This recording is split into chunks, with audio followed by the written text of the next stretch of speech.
Hello everyone, welcome back and you are watching my YouTube channel Technical World.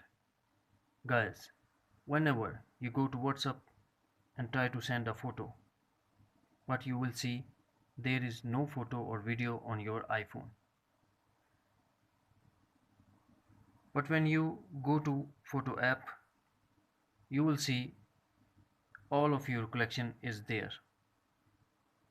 Today in this video, I'm gonna show you how to fix this issue. To know more about Apple devices, please subscribe and also press the bell icon for latest video notifications.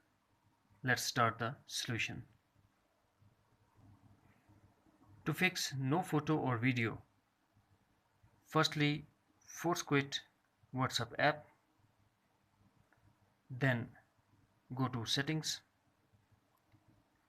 scroll down and tap WhatsApp. Under WhatsApp, we have to tap on photos. Under photos, we have to select all photos. After select all photos, go back, open WhatsApp. Now try to send photo or video. Now your all collection will back. That's it.